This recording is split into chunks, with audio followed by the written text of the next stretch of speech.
The hospital was finally becoming quiet after one of the busiest days anyone could remember. The waiting room had been full since early morning.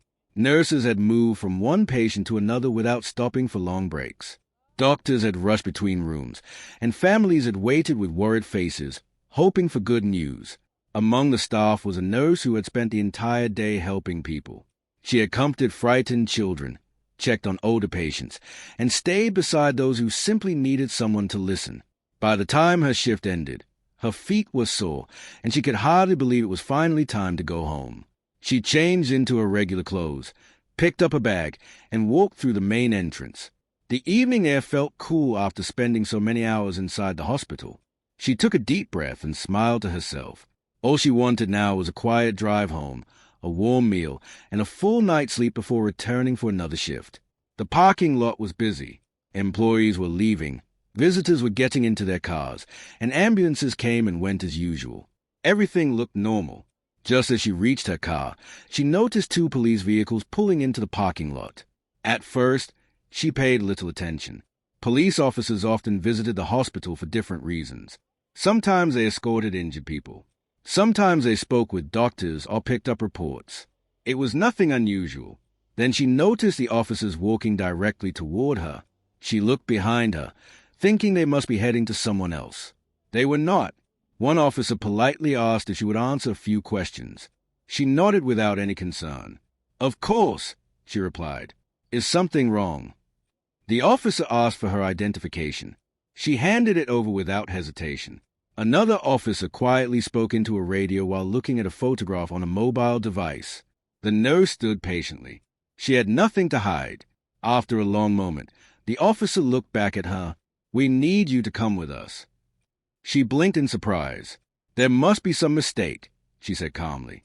"I've been inside the hospital all day." The officers remained professional but serious. "We'll sort everything out," one of them answered. People nearby had started watching. A hospital employee slowed down while walking to a car. A visitor stopped beside the entrance. Even a security guard looked confused. The nurse felt every pair of eyes turning toward her. She tried once more. "I've been working my entire shift. My co-workers can confirm that." The officer listened but did not change his decision. "I'm sorry," he said. "Right now, we have to follow procedure." Another officer stepped closer. "For everyone's safety, we're placing you in handcuffs while we continue our investigation." For a second, the parking lot felt completely silent. The nurse could hardly believe what she had heard. She looked around at the familiar hospital where she had spent years caring for strangers. Many of the people watching recognized her. Some had seen her helping patients only an hour earlier. No one understood what was happening. She slowly placed her hand behind her back. The metal handcuffs clicked into place. The sound seemed louder than anything else around her. Several people quietly whispered to one another. Some looked shocked. Others looked uncomfortable. A few reached for their phones, but hospital security reminded everyone to respect the situation and give the officers space. The nurse lowered her eyes for a moment. She felt embarrassed, but she refused to argue or raise her voice. Instead, she took a slow breath. "I promise there has been a misunderstanding," she said. "Please check with the hospital." One officer gave a small nod. "We will." Even he seemed unsure. The officers guided her toward the patrol vehicle. They did not rush her or treat her harshly, but the sight alone was enough to leave everyone speechless. A doctor stepped outside after hearing the commotion. "What happened?" he quietly asked another staff member. "No one knows," came the reply. "They just stopped her." The doctor frowned. "That doesn't make sense." Inside the patrol car, the nurse stared through the window as the hospital entrance slowly became smaller. Her thoughts raced. She replayed the entire day in her mind. She had arrived before sunrise. She had treated patients. She had attended meetings. She had completed paperwork. She had barely even stepped outside until her shift ended. None of it explained why she was now sitting in the back of a police car. One officer sitting in the front glanced at the file again. Something about it bothered him. The photograph they had received looked similar, but not perfect. The description matched in some ways, but not in others. He quietly mentioned his concerns to his partner. His partner answered, "We'll let the investigators confirm everything." The nurse overheard only a few words, but they gave her a small feeling of hope. Maybe someone had already started questioning whether they had the right person. As the vehicle drove away, the hospital lights faded into the distance. Back at the entrance, co-workers continued talking in disbelief. Everyone who knew the nurse described the same person: kind, patient, hardworking, and always willing to help others. No one could imagine her being involved in anything that would lead to an arrest. Yet the police car had already disappeared around the corner. And although the officers believed they were simply following procedure, none of them knew that before the night was over, they would find themselves depending on the very person they had just taken away. I can also write part 2 in the same style and length, keeping the story flowing naturally from this ending. The patrol car pulled into the police station just as the sun disappeared below the horizon. The nurse remained quiet during the drive. She knew becoming angry would not help. If there had truly been a mistake, she believed the truth would eventually come out. An officer opened the car door and helped her step out. The handcuffs were still on, but everyone treated her respectfully. She noticed several officers looking at her with curious expressions.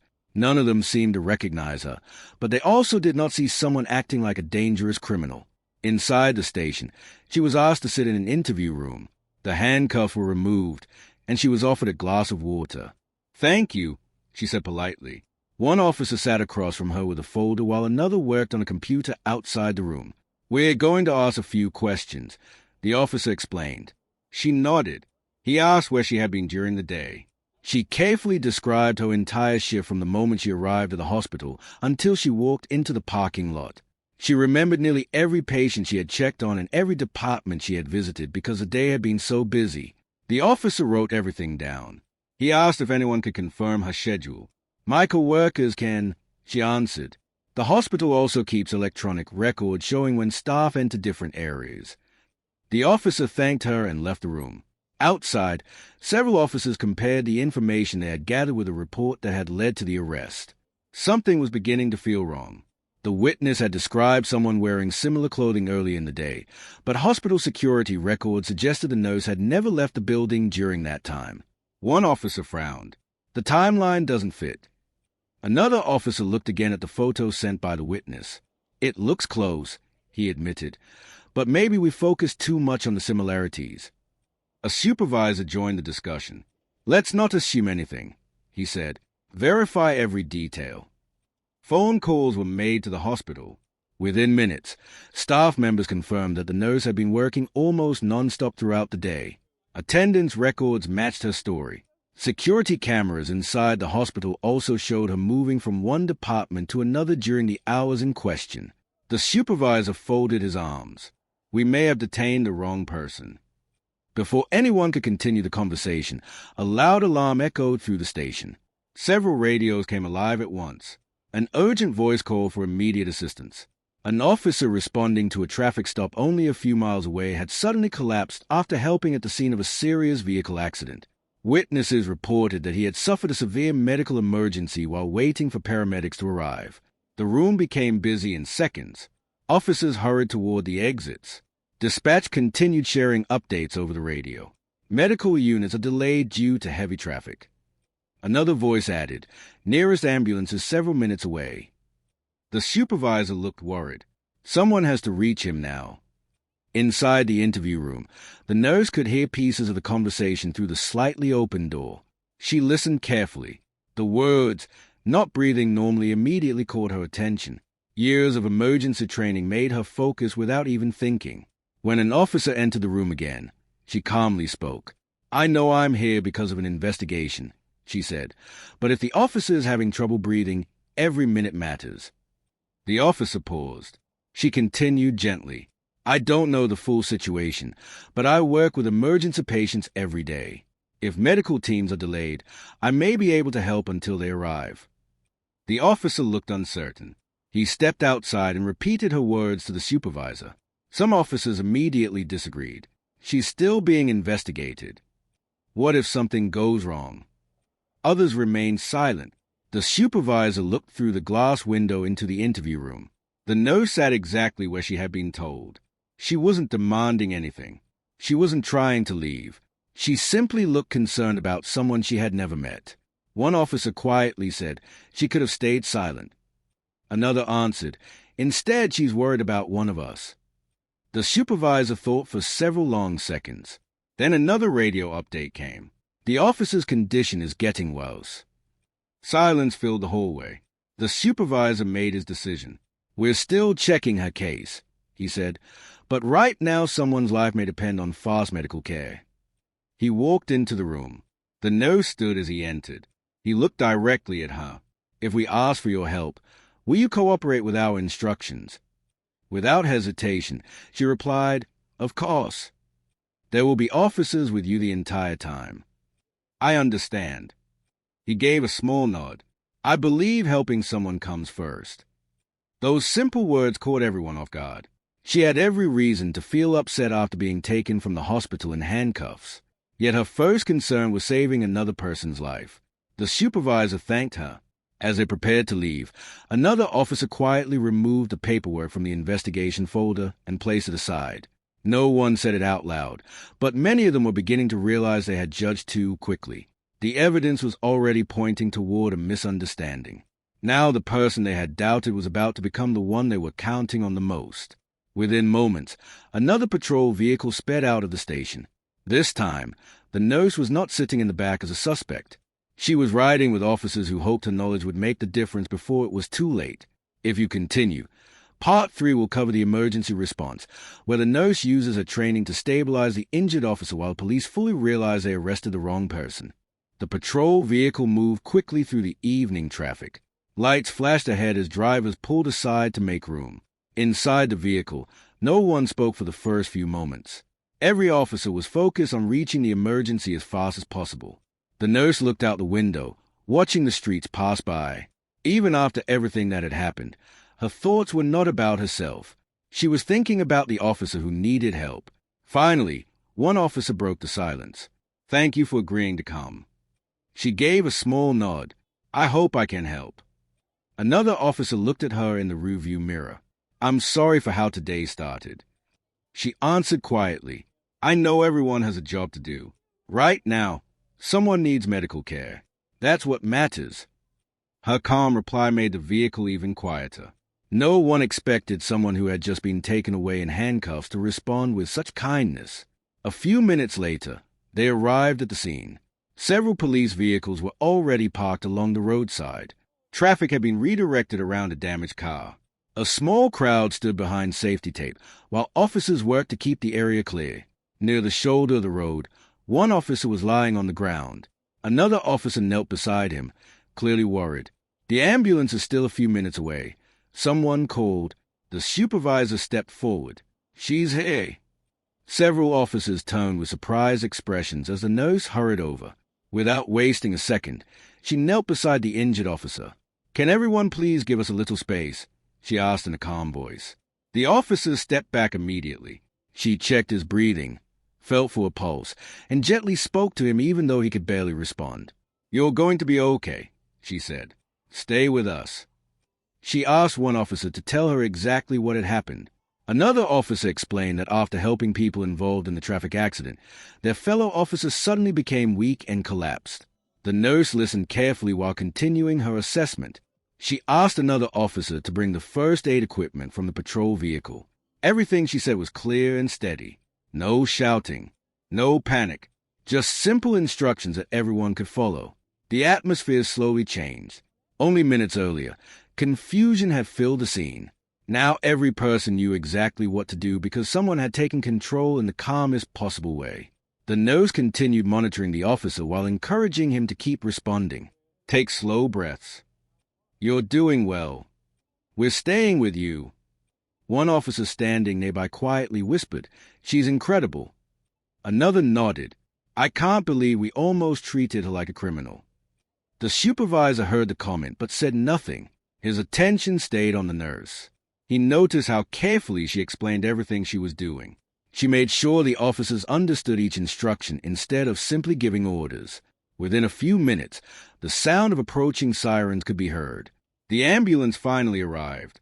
Paramedics quickly joined the nurse and received a clear update about the officer's condition and everything that had happened since he arrived. One paramedic looked impressed. "That information helps a lot." Another thanked her for acting so quickly before they arrived. Working together, they carefully prepared the injured officer for transport. As they loaded him into the ambulance, one of the paramedics turned back toward the supervisor.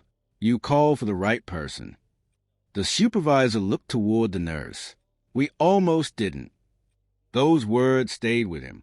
After the ambulance left, the road slowly became quieter. Officers began packing away equipment while investigators finished documenting the traffic accident. The nurse stood nearby, finally taking a deep breath. An officer walked over holding a bottle of water. "I thought you might need this."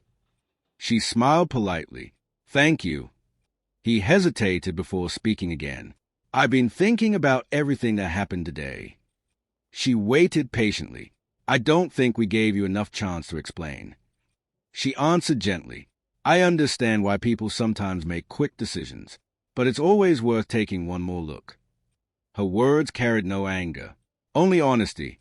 The officer lowered his eyes. "I'll remember that." Meanwhile, back at the police station, another investigator continued reviewing security footage from nearby businesses. A new video clearly showed the actual person connected to the earlier report.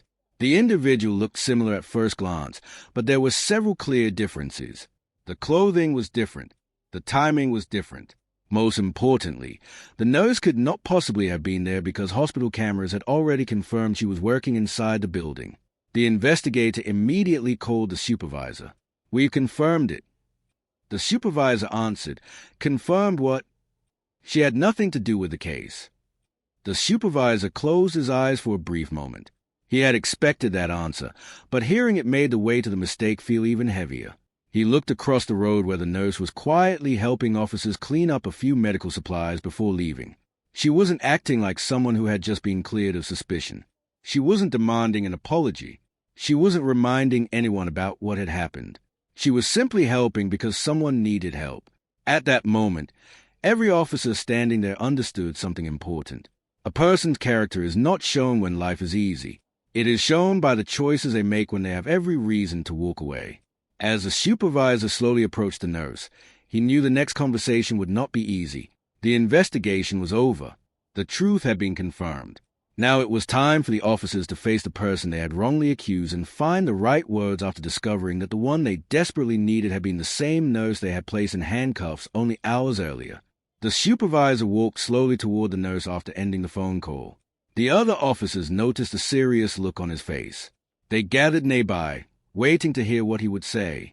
The nurse had just finished putting away the last piece of medical equipment that the paramedics no longer needed. She turned as the supervisor approached. He stopped a few steps away. "I've just received an update from our investigators," he said. She listened quietly. "They reviewed additional security footage and confirmed your work records with the hospital." He paused before continuing. "You were right from the beginning." The nurse did not interrupt. "The investigation shows you had nothing to do with the incident we were looking into. We detained the wrong person." For a few seconds, no one spoke. Several officers lowered their heads. The supervisor took a slow breath. "On behalf of everyone here, I'm sorry." His voice was honest. "We should have verified more information before taking action." The nurse looked around at the officers standing nearby.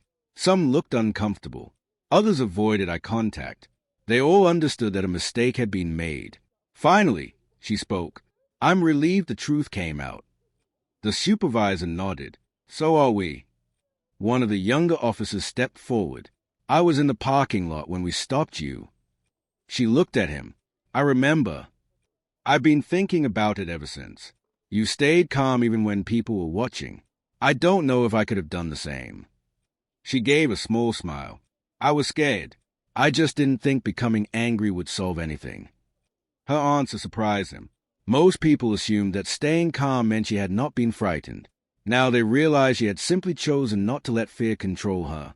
The supervisor asked if she would return to the station so the paperwork could be completed properly and the detention officially cleared from the record. She agreed.